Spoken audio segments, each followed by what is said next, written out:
I never, ever thought I'd see my own daughter in handcuffs.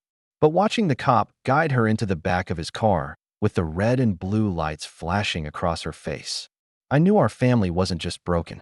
It was shattered. This is the story of how my daughter stole $80,000 from us and the absolutely shocking aftermath that nobody saw coming. Before all this, life was calm. My name's Mark, and for 25 years, I really thought I had it all. My wife, Sarah, and I built a great life from the ground up, based on trust and hard work. We weren't rich, but we were doing okay. Every spare dollar we had, every bonus, every tax refund, went into one single savings account. That was our dream fund. We scraped together $80,000 over 2 decades. It was for our retirement, maybe a little place near the beach where we could grow old. That money was our life's work. And our daughter, Emily, she was the center of our world. She was bright, she was ambitious, a kid any parent would dream of having. She was in her first year of college, studying business, and we were so proud.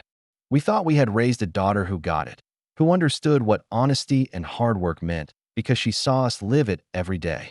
She knew all about the savings account and what it meant to us.it was her safety net, too. Proof that she had a foundation she could always fall back on. The betrayal wasn't just that the money was gone. It was that she destroyed that trust. The fact that she could look us in the eye, day after day, while she was secretly draining our entire future.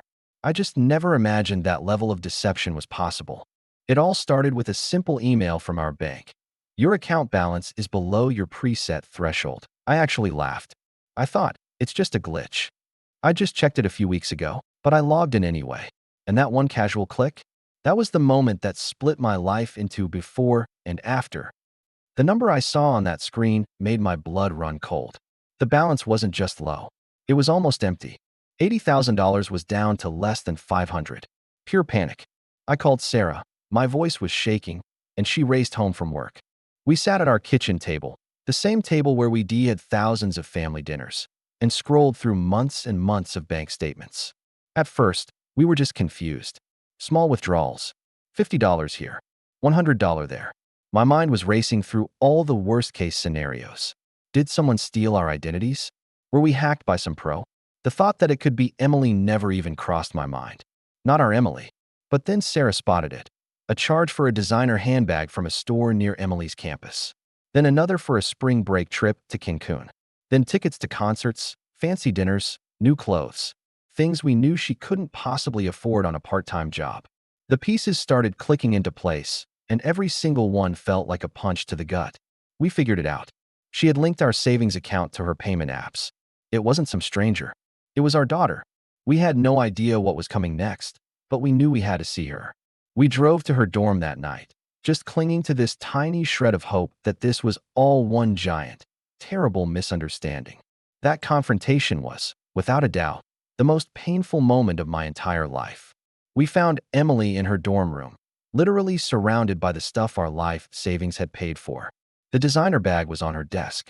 Expensive shoes were all lined up in her closet. At first, she was just happy to see us, smiling like nothing was wrong. But then she saw the look on our faces, and her smile just melted away. I held up the bank statement. My hand was shaking so bad I could barely hold it straight. Emily, I said, my voice cracking. We need you to explain this. First, she lied. Straight to our faces, she said her account was hacked, that she had no clue what was going on. But we kept pushing, pointing to the purchases, the trips, the life she was showing off that we knew she couldn't pay for. Finally, the lies crumbled, and the truth just poured out in a flood of tears. She told us it started small. She just wanted to keep up with her new, rich friends at college. She'd just borrow a little and was planning to pay it all back. But she never did. The spending just spiraled out of control. She admitted she knew it was our retirement money. But she convinced herself she'd figure out a way to replace it all before we noticed. She just kept crying and saying, I was going to pay it back, I swear. But how do you pay back $80,000 on a barista salary? Hearing her say that, hearing the selfishness, it felt like a physical blow. The trust we spent a lifetime building was gone, right there in that dorm room. And that's when Sarah and I had to make a choice no parent should ever have to make. We drove home that night without saying a single word. The entire 80-mile drive was silent. But one question was screaming in the air between us. What do we do now? Do we just eat the loss, protect her from what she did, and try to save what's left of our family? Or do we make her face the consequences for a crime that would land anyone else in jail? This is where our family really broke. Sarah, my wife, just wanted to protect her baby. She begged me, crying, saying that calling the police would ruin Emily's life forever. But I just didn't see it that way. What were we teaching her if we let this go? That her actions don't have consequences?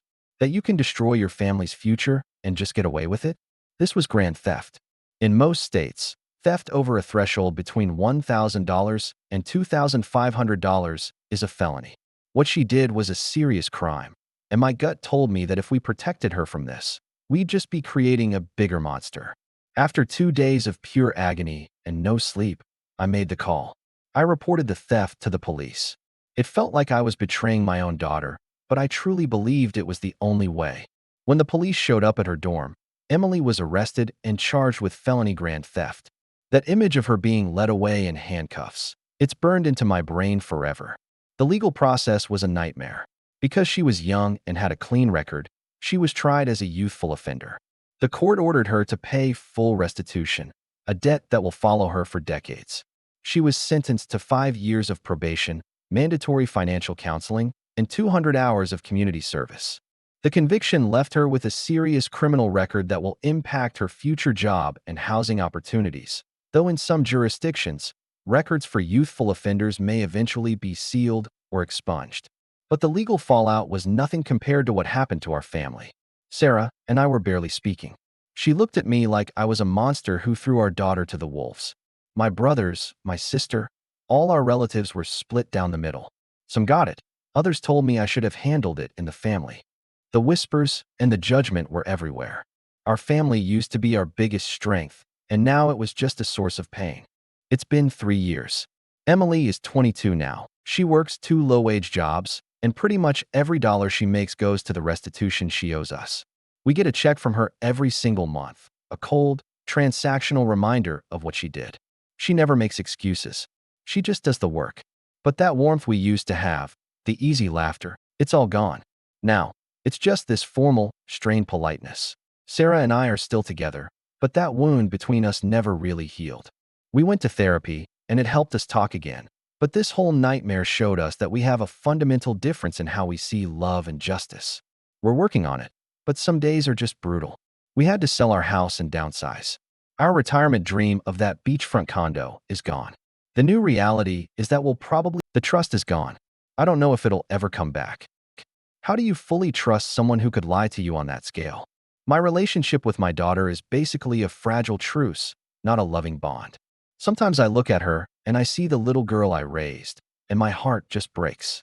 Other times, I see a stranger who chose a fancy lifestyle over her own family's future. Healing from this kind of thing isn't a straight line. It's messy, it's painful, and it's not over. We're a family in recovery, but the scars are always going to be there. This whole thing taught me a hard lesson. Sometimes the most loving thing a parent can do is let their child face the full, painful consequences of their actions. This wasn't for revenge, it was about accountability. My hope is that one day, Emily will actually understand that. And maybe one day, she'll be able to forgive herself, and we can start to pick up the pieces. Thanks for listening to my story. I wanted to share it because this kind of betrayal in families happens more than you think, and it's devastating. It's a lonely road, and maybe this helps someone else feel less alone. Now I want to ask you, and I'm serious, I want to know what you think. What would you have done? Would you protect your child? Or would you have called the cops? Let me know in the comments below. And if you have a story that needs to be heard, hit that subscribe button and share this video.